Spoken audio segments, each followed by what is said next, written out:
I look forward to exploring with you this beautiful piece called A Sad Song, or in French, Chanson Triste.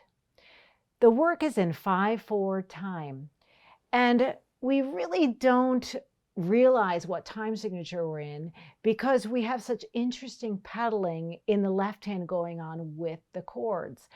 So at the very beginning, he has a dotted half note here. 1, 2, 3, 4, 5. 1, 2, 3, 4, 5. 2, 3, 4, 5. 1, 2. So you notice in this measure, he has the dotted half note being held for 3 full beats while we leap up to play the second beat.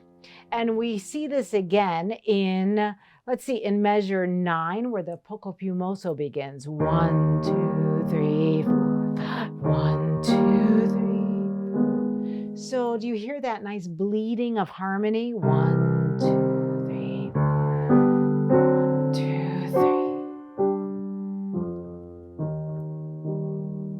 So I suggest that you play the left hand by itself with the pedaling so that you can hear how beautiful that part of the piece is. So now we add the melodic interest in the right hand.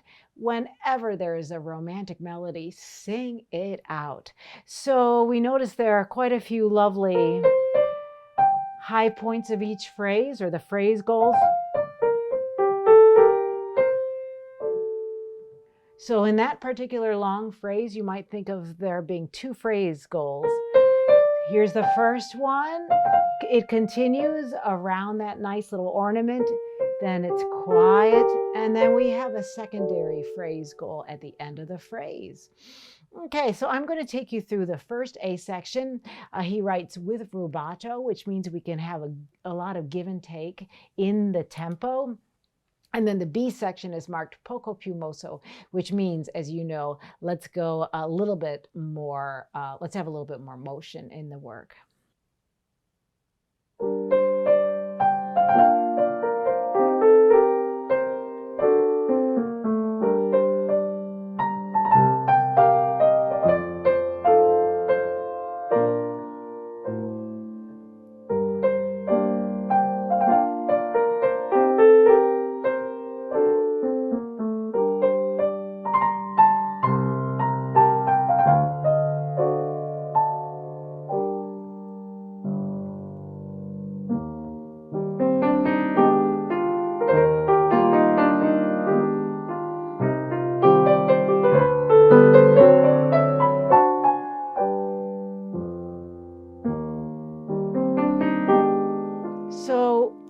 Poco più mosso section, I did make the musical line go with more motion, and then at the end of it,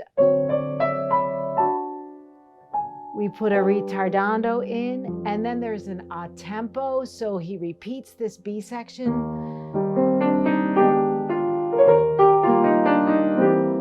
And this time,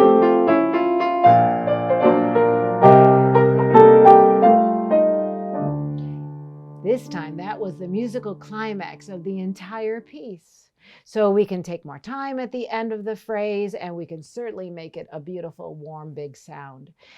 Then when the A section begins again for the recapitulation, he writes a tempo, which means let's get out of the ritardando that you were in. He writes mezzo voce, which means half voice. So he wants everything to be quieter. He writes pianissimo, and he also has an una corda pedal marking there.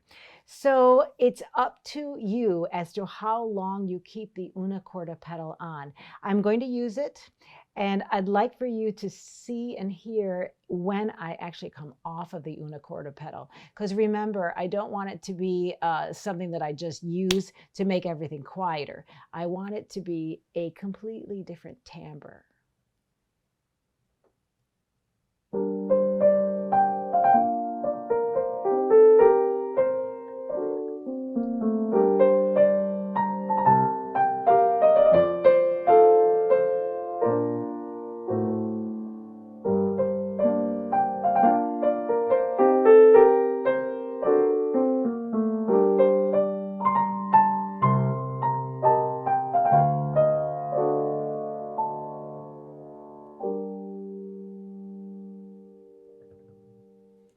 So could you tell when I picked up the una corda pedal?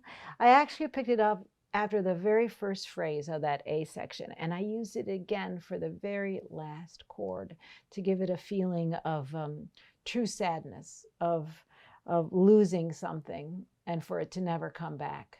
So here's the entire piece. Hope you enjoy it.